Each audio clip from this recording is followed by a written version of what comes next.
მოგესალმებით. როგორც მოგეხსენებათ, გუშინ გაიმართა საქართველოს პარლამენტის მაჟორიტარი დეპუტატის შუალედური არჩევნები გორისა და კასპიის საარჩევნო ოლქში და მუნიციპალიტეტის მერის შუალედური არჩევნები გურჯაანის საარჩევნო ოლქში. შეგახსენებთ, რომ რადიკალურმა ოპოზიციამ ვერც ერთ ოლქში ვერ გაბედა კანდიდატურის დაყენება, რაც იმის კიდევ ერთი დასტურია, რომ მათ ხალხის ხარდაჭერის იმედი არ აქვთ. შეზღუდული კონკურენციის მიუხედავად, არჩევნებში მონაწილეობა 40,000-ზე მეტმა ამორჩეულმა მიიღო. გურჯაანში კონკურენტო არჩევნების მიუხედავად 2021 წლის არჩევნებზე მეტი ხმა იყო ჩვენმა კანდიდატმა, რაც ძალიან მნიშვნელოვანია, ბუნებრივია. მადლობას ვუხდით თითოეულ ამორჩეულს გამოვლენილი მაღალი სამოქალაქო პასუხისმგებლობისთვის. მადლობას ვუხდით პარტიის საარჩევნო შტაბების თითოეულ წევრს გაწეული სამუშაოსთვის, ასევე მადლობას ვუხდით საარჩევნო ადმინისტრაციას არჩევნების გამართულად ჩადარებისთვის. ამ არჩევნებზე კიდევ ერთხელ წარმატებით გამოიცადა ელექტრონული ხმის მიცემის აპარატურა, რომლის საშუალებითაც 2024 წლის საპარლამენტო არჩევნებში ამორჩეულის 90%-ზე მეტი მისცემს ხმას. ულოცავთ გიორგი სოსიაშვილს საქართველოს პარლამენტის წევრად, ხოლო გიორგი მაჭავარიანს გურჯაანის მუნიციპალიტეტის მერად არჩევას. წარმატებებს უსურვებთ მათ საამაო საქმიანობაში. მადლობა.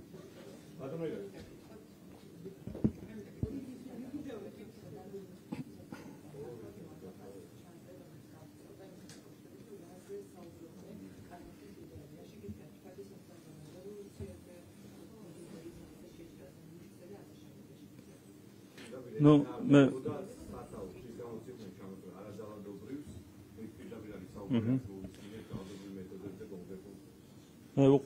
უყურე სახელმწიფო უსაფრთხოების სამსახურის ბრიფინგს. თქვენ გახსოვთ, რომ თავიდან ცდილობდნენ ეს ადამიანები დაემალათ მათი ვიზიტის რეალური მიზანი, საუბრობდნენ იმაზე, რომ თითქოს კულტურის სფეროს წარმომადგენლებთან ჰქონდათ შეხვედრები, ტრენინგები, თუმცა რეალურად გაირკვა, რომ მათი მიზანი იყო რევოლუციური პროცესების შემზადება და დაგეგმა ჩვენს ქვეყანაში, რაც არის ბუნებრივია, შემაშფოთებელი. მით უფრო შემაშფოთებელია ეს ყველაფერი, რომ როგორც გაირკვა, ეს ყველაფერი ფინანსდება შეერთებული შტატების საერთაშორისო განვითარების სააგენტოს მიერ, რომელსაც ეწოდება USAID, რაც ნიშნავს აბრევიატურის პირდაპირი თარგმანი არის ამერიკის დახმარება და მე მგონი ეს არ არის ამერიკის დახმარება. ჩვენ დაგჭირდება, რა თქმა უნდა, განმარტებების მიღება ამასთან დაკავშირებით, რატომ დაფინანსდა USAID-ის მიერ ასეთი ტრენინგი, რომლის პირდაპირი მიზანი იყო საქართველოში რევოლუციის მომზადება, ჯერ იყო გახსოვთ აკერმანის ტრენინგები, მერე იყო ფრანკლინის კლუბი, არაერთი სხვა აქტივობა, ექსტრემისტული ძალების სხვადასხვა სახის აქტივობები. ახლა ხედავთ ასეთი ტიპის ტრენინგს, რაც პირდაპირ საუბარია რევოლუციურ პროცესებზე. სწორად აღინიშნა, რომ სათაური ამ ტრენინგების არის არაძალადობრივი აქტივობა, თუმცა სინამდვილეში ნახეთ, რომ აქ საუბარია პირდაპირ ძალადობრივ მეთოდებზე, რომლებიც რევოლუციის მოწყობის მიზნით უნდა იყოს გამოყენებული. თუ სცენარი რა არის? არეულობა, რევოლუცია და საბოლოო მიზანი ყველა ვიცით უკვე, რაც არის, ეს არის მეორე ფრონტი, რასაც ვერ მიაღწიეს 2022 წლიდან, როდესაც უკრაინაში დაიწყო ომი, თუმცა როგორც ჩანს, ეს მიზანი ჯერ კიდევ არ არის, ასე ვთქვათ, განელებული, აქტუალობა მას აქვს შენარჩუნებული, აქედან გამომდინარე, ხედავთ, რომ იგეგმება ასეთი პროცესები და კიდევ ერთხელ გავიმეორებ, განსაკუთრებით სამწუხარო ის არის, რომ ამ ყველაფრის უკან დგას USAID-ის დაფინანსება. ჩვენ დაგჭირდება ჩვენი მეგობარი სახელმწიფოს მხრიდან განმარტებების მოსმენა ამასთან დაკავშირებით. რაც შეეხება რევოლუციურ პროცესებს, ერთმნიშვნელოვნად შეიძლება ითქვას, რომ რა თქმა უნდა ამას სახელმწიფო არ დაუშვებს. საქართველო არის სახელმწიფო, სუვერენული, დამოუკიდებელი სახელმწიფო და ჩვენ გაუფრთხილდებით, რა თქმა უნდა, ჩვენს ქვეყანაში სიმშვიდეს, მშვიდობას და არავის არ ავარენებთ, ბუნებრივია, ამ ქვეყანას არ დაუშვებთ არც რევოლუციას და არც მეორე ფრონტს.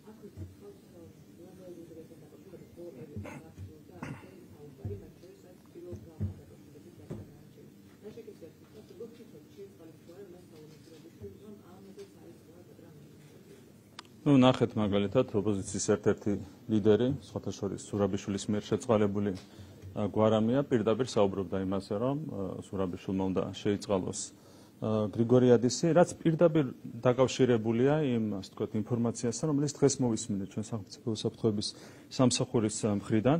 აქ აქცენტი კეთდებოდა ახალგაზრდებზე, ახალგაზრდების ჩართულობაზე, პირდაპირ იყო საუბარი იმაზე, რომ ახალგაზრდებს დასაკარგი არაფერი აქვს და ეს შემდეგ ეს სიტყვები მოვისმინეთ დღეს იმ ტრენინგებიდან, რომლებიც ტარდებოდა სერბი გმარელების მხრიდან. Რა თქმა უნდა, ეს არის სცენარი. ანუ ასეთი ახალგაზრდების მონაწილეობით, რაღაც ექსტრემისტული პროცესების დაგეგმა. მე იმდენად აქტიურად არის ჩართული უკვე სალომე ზურაბიშვილი რადიკალური ოპოზიციის დღის წესრიგში, რომ იმასაც კი არ გამორიცხავ, რომ მან ასეთი ღია ნაბიჯი გადადგას რევოლუციური პროცესების მხარდაჭერისკენ, რასაც ქვია პირობითად გრიგორიადისის შეწყალება. ეს იქნება საბოლოო გაშიშვლება იმ, ასე ვთქვათ, ალიანსის, რომელიც არის შემდგარი სალომე ზურაბიშვილსა და ნაციონალურ მოძრაობას შორის.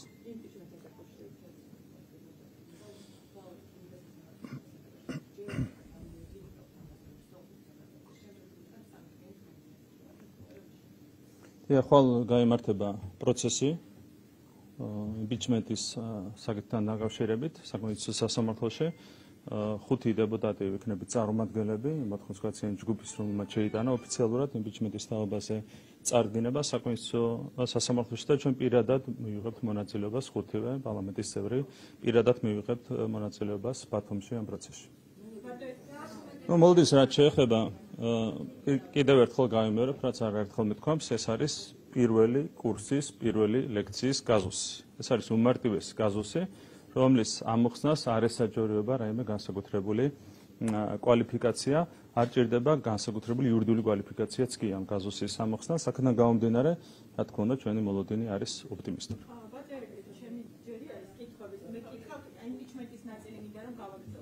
ოპოზიციის ძირითადი ნაწილის განცხადებები ენჯოებისაც არის ის, რომ ეს ყველაფერი კეთდება იმიტომ, რომ საბოტაჟი ხდება დღეს ქვეყნის ევროპული მომავლის და აი თუ სალომე ზურაბიშვილის იმპიჩმენტის ეს პროცედურა მოხდება და ანუ რეალურად თუ განხორციელდება, შეიძლება დაბაუნდეს, ხო ეს ჩვენთვის სტატუსის მიღება. ფერესით ამასთან დაკავშირებით თქვენ თუ იღებთ ამ ნაწილზე ბატონო პასუხისმგებლობას, რომ პროცესები ესე განვითარდეს და ესე წავიდეს. ევროპული მომავლის საბოტაჟს ახორციელებს სალომე ზურაბიშვილი რადიკალურ ოპოზიციასთან ერთად. ის პირდაპირ აცხადებს, რომ საქართველოს არ ეკუთვნის კანდიდატის სტატუსი, რომ მხოლოდ ფორმალურად სრულდება ევროკავშირის მოთხოვნები. სწორედ ამას ქვია სინამდვილეში საქართველოს ევროპული მომავლის საბოტაჟი, რაც ახორციელებს სალომე ზურაბიშვილი და მისი დღის წესრიგი პირდაპირ თანხმდრაშია რადიკალური ოპოზიციის დღის წესრიგთან. მათ შორის მისი მხრიდან კონსტიტუციის უხეში დარღვევაც არის ამ საბოტაჟის მორიგი გამოხატულება, ხო? სწორედ იმიტომ არღვევს ის უხეშად კონსტიტუციას, რომ კიდევ უფრო მეტი წარმატებით განახორციელოს ევროპული მომავლის საბოტაჟი, რასაც ჩვენ ბუნებრივია რეაგირების გარეშე ვერ დავტოვებდით. ევროპული მომავალი ნიშნავს სწორედ იმას, რომ სახელმწიფო უნდა ფუნქციონირებდეს პირველ რიგში კონსტიტუციურ ჩარჩოებში და სახელმწიფოს მეთაურად წოდებული თანამდებობის პირი არ შეიძლება არღვევდეს ქვეყნის ძირითად კანონს. სწორედ კონსტიტუციის დარღვევა არის, რა თქმა უნდა, ევროპული მომავლის საბოტაჟი და საუბარი იმაზე, რომ საქართველოს არ ეკუთვნის კანდიდატის სტატუსი არის სწორედ ევროპული მომავლის საბოტაჟი. აი ეს მინდა რომ ვკითხოთ, თქვათ და იმპიჩმენტი მოხდა და ჩვენ ევროპელებმა გვიცხეს, რომ ამის გამო სტატუსი არ გაქვს. აი ამ ნაწილში იღებს თუ არა ხო პასუხი? რა კავშირშია? ანუ თქვენ ტოლობის ნიშანს სვავთ, თქვენ არა, უბრალოდ ტოლობის ნიშანი არის კონსტიტუციის დარღვევასა და ევროპულ ღირებულებებს შორის, თუ პირიქით. თუ ტოლობის ნიშანი უნდა იყოს კონსტიტუციის დაცვასა და ევროპულ ღირებულებებს შორის. როდესაც ერთმნიშვნელოვნად არღვევს პრეზიდენტ გუშინ აღიარა თვითონვე თქვა სალომე ზურაბიშვილმა, რომ მას ოფიციალურად არ აქვს უფლება იყოს ლიტვაში, ლიეტუვაში, ასეთ ინტერვიუ მიცა ლიეტუვის საზოგადოებრივ მაუწყებლას, მან პირდაპირ აღიარა, რომ არ აქვს უფლებამოსილება იყოს ლიეტუვაში, თუმცა კონსტიტუციის დარღვევით მაინც აკეთებს ამას, ხო? იმიტომ რომ მას აქვს მისი აზრით ხალხისგან შესაბამისი მანდატი. ხალხისგან მანდატი ვის რაზე აქვს, ეს განისაზღვრება საქართველოს კონსტიტუციით. კონკრეტული თანამდებობის პირები და ორგანოები არიან არჩეული ამ ქვეყანაში კონკრეტული მანდატი და მანდატი რას გულისხმობს შინაარსობრივად, ეს არის გაწერილი სწორედ საქართველოს კონსტიტუციაში. მე შეიძლება მეგონოს, რომ ვარ ნაპოლეონ ბონაპარტი და მისი მოგვარის პაციენტები ამას ამტკიცებდნენ, მაგრამ თუ სინამდვილეში არ ვარ ბონაპარტი, ამ შემთხვევაში სხვა რამე უნდა დავამტკიცო.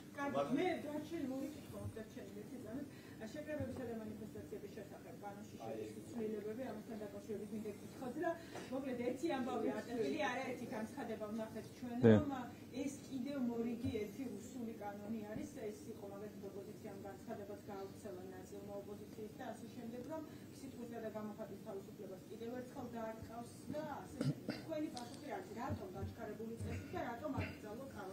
პირველ რიგში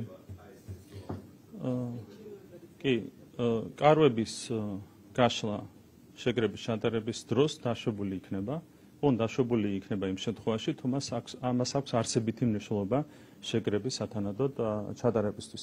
ეს კანონპროექტი თავიდან ბოლომდე მოზადდა საერთაშორისო სტანდარტების გათვალისწინებით, პრაქტიკის გათვალისწინებით, მათ შორის სტრასბურგის სასამართლოს პრაქტიკის გათვალისწინებით, თეორიის გათვალისწინებით, პრაქტიკის გათვალისწინებით და სრულად არის თანხმედრაში საერთაშორისო სტანდარტებთან. თქვენ ასევე მოისმინეთ წინა ბრიფინგი სახელმწიფო უსაფრთხოების სამსახურის, სადაც საუბარი იყო იმაზე, რომ კარვების გამოყენება იგეგმება პროვოკაციების მოსაწყობად, მათ შორის იარაღის შესანახად, საფეთქებელი მოწყობილობების და ნივთიერებების შესანახად და ასე შემდეგ. შესაბამისად უსაფრთხოების კუთხითაც რისკებს შეიცავს ბუნებრივია კარვების განთავსება შესაბამის ტერიტორიაზე. ასეთი პროვოკაციების პრევენციის მიზნით მნიშვნელოვანი იმ კანონპროექტის მიღება, რომელიც არის დაინიცირებული და პარლამენტი მიმდინარე კვირაში მიიღებს სამიმოსმენით ამ კანონპროექტს. რაც შეეხება თავსებადობას,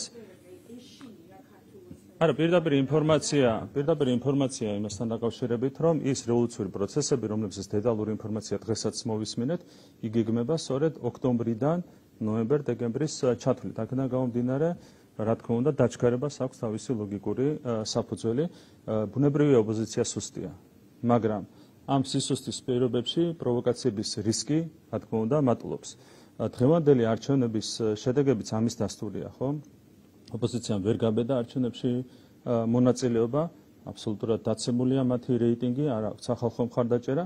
ასეთ პირობებში ისინი შეიძლება წავიდნენ ნებისმიერ პროვოკაციას, სწორედ სისუსტის გამო.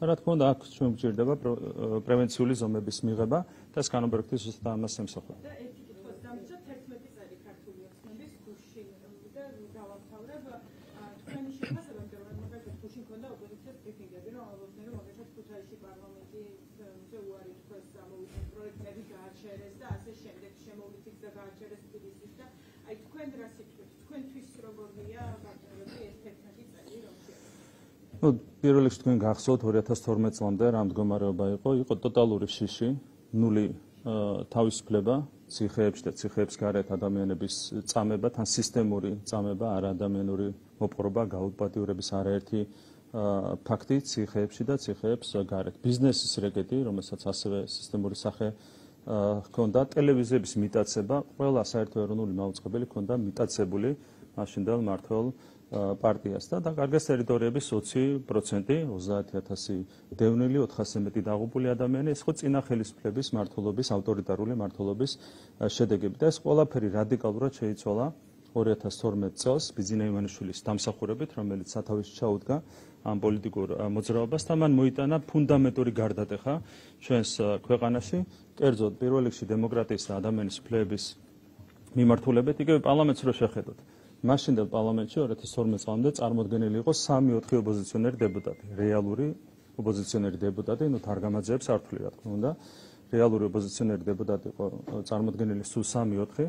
მთელს პარლამენტში დღეს არის 10-მდე ოპოზიციური პარტია, 50-ზე მეტი დეპუტატი წარმოდგენილი საქართველოს პარლამენტში. ადამიანის უფლებებს რაც შეეხება, რა მდგომარეობა იყო ციხეებში, რა მდგომარეობა არის დღეს, როგორია ზოგადად მიდგომა ადამიანების მიმართ, საზოგადოების მიმართ, ახლა და როგორი იყო წარსულში. რადიკალურად შეიცვალა ამ კუთხით ვითარება. რაც შეეხება ეკონომიკას, მიუხედავად იმისა, რომ ჩვენ ამ წლებში გამოვიარეთ ორი სერიოზული კრიზისი, პირველი უკავშირდებოდა რუსეთ-უკრაინის პირველ ომს 2015-16 წლები, მაშინ გახსოვთ ლარის კურსის დევალვაცია და ეს შემდეგ, რაც იყო ყველაფრის შედეგი და მეორე იყო კოვიდთან დაკავშირებული ეკონომიკური კრიზისი. ამ ყველაფრის მიუხედავად მონაცემები არის შემდეგი: 2012 წელს ჩვენ დაგვხვდა 27 მილიარდი ლარი ეკონომიკა და ამ წელს უკვე 85 მილიარდი ლარი ხდება. ანუ რამდენჯერმე გაიზარდა ქვეყნის ეკონომიკა ამ პერიოდის განმავლობაში. სოციალური დახმარების პაკეტები რადიკალურად გაფართოვდა, ხო, საყოველთაო ჯანდაცვის პროგრამა, სოციალური დახმარება უშუალოდ რამდენჯერმე არის გაზრდილი და ასე შემდეგ გაიზარდა კულტურის, განათლების სხვადასხვა სფეროს დაფინანსება, რაც შეეხება იგივე ინფრასტრუქტურას, ხო, ავტობანი იყო ნახსენები.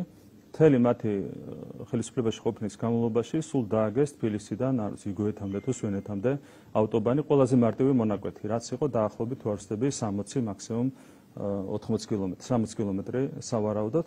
მას შემდეგ რამდენჯერმე დაჩქარდა ავტობანის და არ მარტო ავტობანის, ზოგადად ინფრასტრუქტურის შენებლობის ტემპები და გვაქვს რადიკალურად განსხვავებული სურათი, რაც მათ შორის იმანაც გამოიწვია, რომ სისტემური კორუფცია მოიშალა სახელმწიფო სტრუქტურებში. განსაკუთრებით ავტობანზე გეთდებოდა ძალიან დიდი ფული და გამარჯვებული ადამიანებიც იცით, რომლებმაც დიდი ფული აკეთეს მაშინ ავტობანის მშენებლობაზე, მიუხედავად იმისა, რომ ძალიან პატარა მონაკვეთს ეხებოდა ეს სამუშაოები. რაც შეეხება საგარეო მიმართულებით ჩვენს მიღწევებს, სწორედ ჩვენი ხელისუფლების პირობებში ხელი მოეწერა ასოცირების შეთანხმებას, თავისუფალი ვაჭრობის შეთანხმებას ევროკავშირთან და არა მარტო ევროკავშირთან, ჩინეთთან მოეწერა ასევე თავისუფალი ვაჭრობის შეთანხმებას ხელი, ვიზა ლიბერალიზაცია მივიღეთ ჩვენი ხელისუფლების პირობებში. ყველა მიმართულებით გვაქვს წარმატებები საერთაშორისო ასპარეზზე.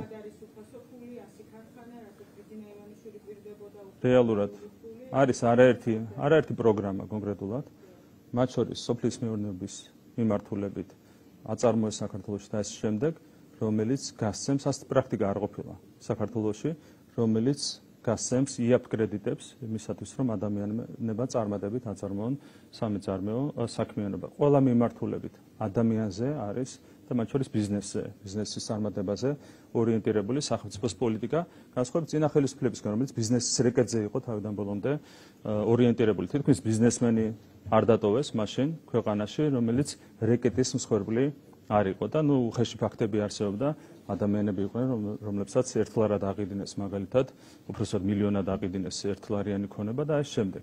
და თვითონ ყიდულობდნენ სამაგეროდ ერთლარიან ქონებას, ერთლარად უბრალოდ მილიონებიან ქონებას, ამის საუკეთესო მაგალითია სააკაშვილის დედა, ხო, რომელიც გამდიდრდა სწორედ კორუფციის ხარჯზე. მან შეიძინა ერთლარად საქართველოს უნივერსიტეტი, გახსოვთ ასევე ბენუქისის უნივერსიტეტი როგორ გადაეცა ერთ-ერთ სახელმწიფო ჩინოვნიკს, მაშინდელ პოლიტიკოს და ასე შემდეგ. კორუფცია ყვაოდა მაშინ 2012 წლამდე, ესეც რადიკალურად შეიცვალა. ყველა მიმართულებით გვაქვს ჩვენ რადიკალური პროგრესი და ბოლო რაც მინდა თქვა, 11 წელია საქართველოში ჩვენ გვაქვს უწყვეტი მშვიდობა. მშვიდობის უწყვეტი ფაზა, რაც პირველად ხდება, პირველი ხელისუფლება, ქართული ოცნების ხელისუფლება, რომლის პირობებშიც ომი არ ყოფილა, რომლის პირობებშიც ქვეყანას ტერიტორიები არ დაუკარგავს, ეს არის ჩვენი პრაგმატული პოლიტიკის შედეგი. ხედავთ, რომ ფუნდამენტურად განსხვავდება ჩვენი მიღწევები იმ ჭყალებში მიღწევებისგან, რომელიც ჰქონდა წინა ხელისუფლებას. მაშინ იყო ტოტალური რეგრესი, ყველა მიმართულებით, ჩვენ გვაქვს ახლა პროგრესი ყველა მიმართულებით.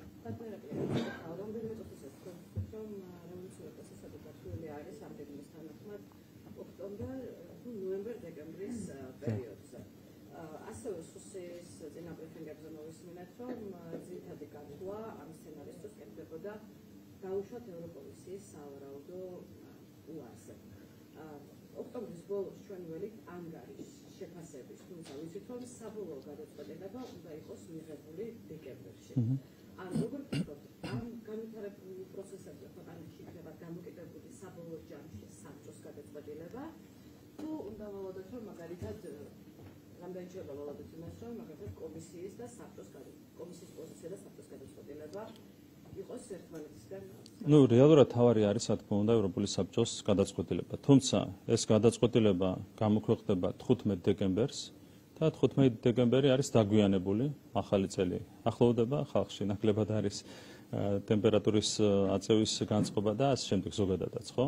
აქედან გამომდინარე, ისინი მათ ხო არ ჭირდებათ მიზეზი არ არსებობს.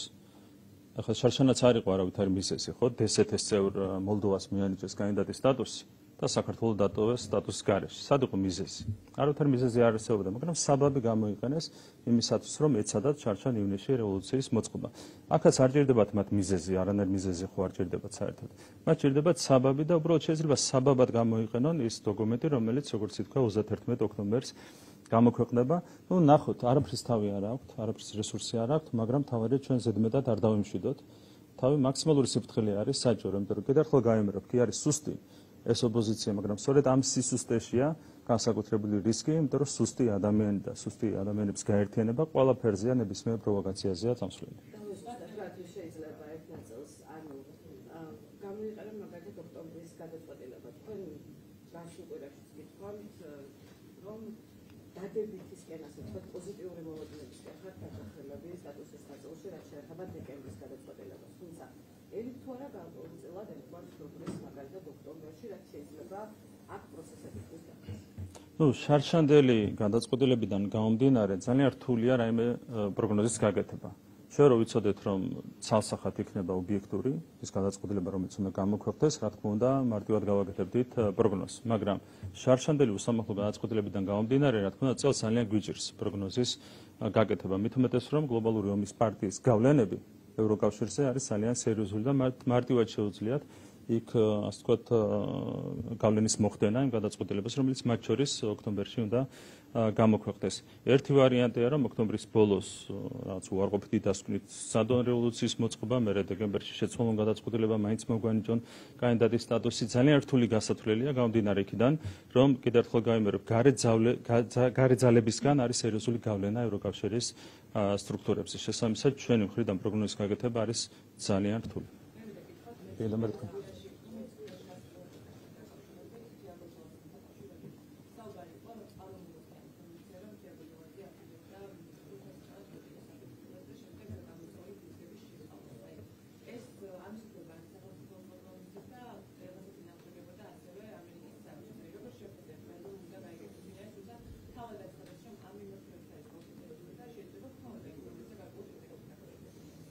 ამ ადამიანს ბევრს არ ვისაუბრებ, მაგრამ მე მახსოვს გარკვეული პერიოდის განმავლობაში, თითქმის 1 წლის განმავლობაში, თითქმის ყოველ დღე იდებოდა ასეთი ნიუსი მედია საშუალებებში, დღეს საქართველოში მიწისძვრა მოხდა.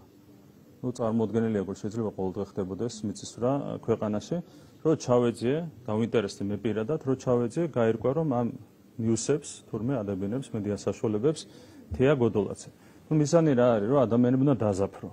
ეს დაახლოებით დღეში გვხვდება რამდენიმე ასეული ადამიანი, 150 დაახლოებით საშუალოდ ადამიანი საქართველოში წარმოიდგინეთ ყოველ დღე რომ დაიდოს ეს ნიუსი, რომ დღეს საქართველოში 150 ადამიანი გარდაიცვალა, ხო? ეს ხო იწვევს საზოგადოების დაზაფრას. და იგივეა ზუსტად, როცა ასეთ ინფორმაციას ავრცელებ, რომ დღეს საქართველოში მიწისძვრა მოხდა. ეს მხოლოდ აი ბოროტო მოქმედმა შეიძლება გააკეთოს. და საბოლოო ჯამში გაირკვა რა, რომ არის ასეთი თურმე ინსტიტუტი, რომელსაც ქვია თორსები კვლევითი ინსტიტუტი, რომლის ხელმძღვანელიც არის გაქანებული ნაციონალი თეა გოდოლაძე. ასეთი ადამიანისგან არც ტროტელის აფეთქება გასაკვირი და არც არაფერი, ხო, უბრალოდ ბოროტო მოქმედია თავისი ბუნებით, ხო? არა, ყველა აქვეყნებდა ამას. ანუ მიდიოდა პრეს-რილიზები მედია საშუალებებში, ყველა მედია საშუალება აქვეყნებდა. გახსნიდი Facebook-ს, ხდებოდა ნებისმიერი მედია საშუალების ინფორმაცია ავტომატურად მიდიოდა ეს. თეა გოდოლაძე აგზავნიდა პრეს-რილიზს, დღეს საქართველოში მიწისძვრა მოხდა და ყველა ამას ავტომატურად ავრცელებდა. მიწისქვეშა, როდესაც მიწისქვეშა ბიძგები თითქმის ყველა ქვეყანაში ფიქსირდება ხოლმე თითქმის ყოველდღიურ რეჟიმში, მაგრამ ეს ხო მიწისძვრა არ არის. და ეს ადამიანი ამ ყველაფერს უწოდებდა მიწისძვრას და ყოველ დღე აგზავნიდა პრეს-რილიზს, რომელიც მე მედია საშუალებების მე ქვეყნდებოდა და ადამიანები ყოველ დღე უყურებდნენ ნიუსს. გაქანებული ნაციონალია და ერთადერთი ინტერესი აქვს, რომ დაზაფროს ადამიანები ყოველდღიურ რეჟიმში. სხვა რა ინტერესი უნდა ქონდეს? ყოველ დილით ხდება ნიუსი, ყოველ დილით ხდება ნიუსი, ადამიანები უნდა დაზაფროს, საზოგადოება უნდა დაზაფროს, ყოველ დილით ხდება ნიუსი, რომ დღეს საქართველოში მიწისძვრა მოხდა, დღეს საქართველოში 150 ადამიანი მოკვდა და ამ შემდეგ და ადამიანები იზაფრებიან, საზოგადოება იზაფრება. ეს არის გაქანებული ნაციონალის სულისკვეთება.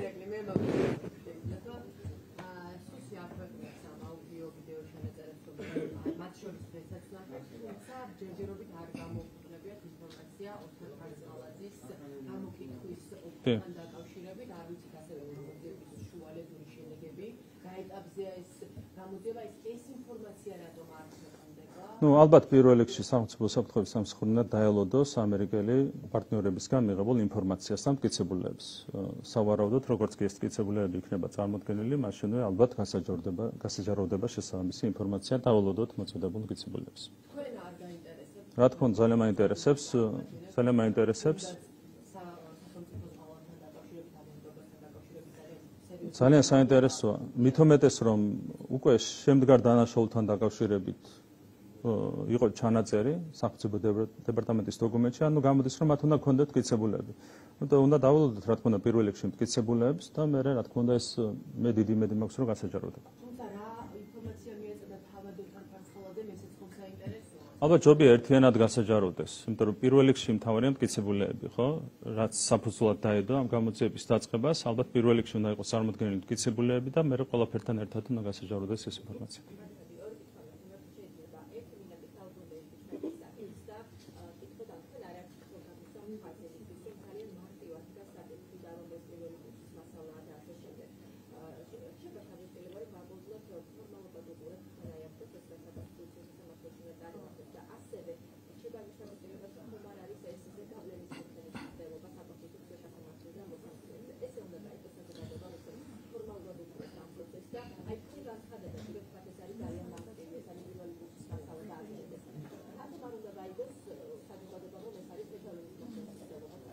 ესე ხვალმე ოფიციალურად წარმოადგენ საკონსტიტუციო სასამართლოში მხარეს.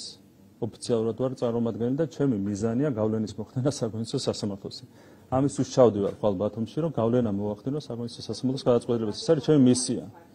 ეს ჩემი მისია, ან წარდგენების შეტანა ხდება პოლიტიკოსების მხრიდან, მართველი პარტიის წარმომადგენელი დეპუტატების მხრიდან მოხდა წარდგენების შეტანა. ხვალ ჩემი ოფიციალური მისია, ჩემი ნებად კონსტიტუციური მისია, რომ გავლენა მოვახდინო საკონსტიტუციო სასამართლოს. ეს ჩემი დავალებაა. ჩემი კონსტიტუციური ამოცანაა, რომ გავლენა მოვახდინო საკონსტიტუციო სასამართლოზე.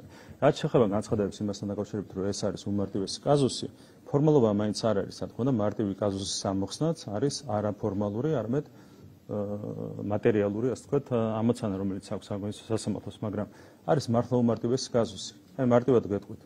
ერთადერთი ნორმა, რომელიც ადგენს უფლებამოსილებებს საგარეო პოლიტიკის სფეროში არის 52 მუხლის პირველი პუნქტის აქვე პუნქტი. ერთადერთი ჩანაწერი. მარტო ეს ადგენს საგარეო პოლიტიკურ უფლებამოსილებს. აქ წერია, რომ მხოლოდ მთავრობის თანხმობით შეუძლია პრეზიდენტს წარმომადგენლობით უფლებამოსილების განხორციელება, პრეზიდენტს არ ქონდა თანხმობა, მაინც წავიდა, დამთავრებულია. მეტი ამოხსნა კი არ ჭირდება ამ კაზუსს. ეს არის რაღაც ერთუცნობიანი განტოლების სირთულის მქონე კაზუსი. იმასაც კიდევ ერთხელ ვიტყვი პირველი კურსის პირველ ლექციაზე ახსნებინებენ სტუდენტებს. იმისათვის რომ რაღაცნაირად შესავალი გაუგეთონ იურისპრუდენციაში. ამიტომ არის ეს მარტივი, მაგრამ ფორმალური მაინც არ არის, იმიტომ რომ თუნდაც ამ უმარტივეს კაზუსს სჭირდება, რა თქმა უნდა, ამოხსნა და ეს არის ამ შემთხვევაში საკონსტიტუციო სასამართლოს ამოცანა.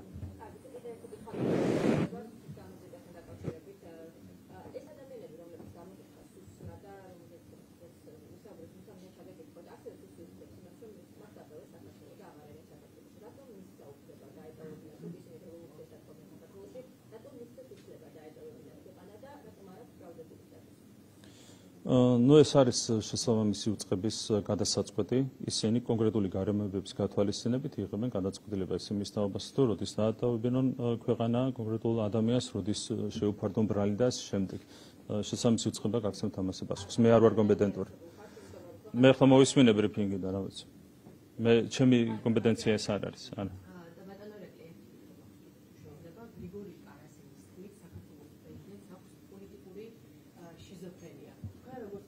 ვის აქვს პოლიტიკური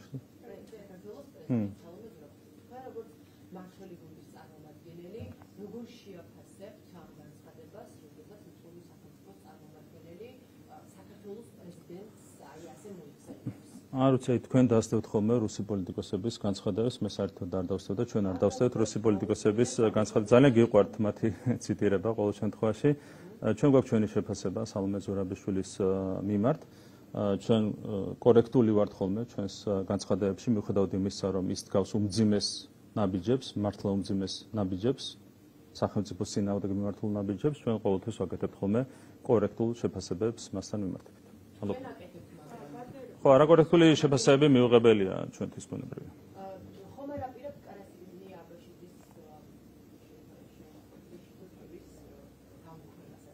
აი, მასეთ განცხადებებზე დაყნობით ასეთ გადაწყვეტილებას ვერ მივიღებთ.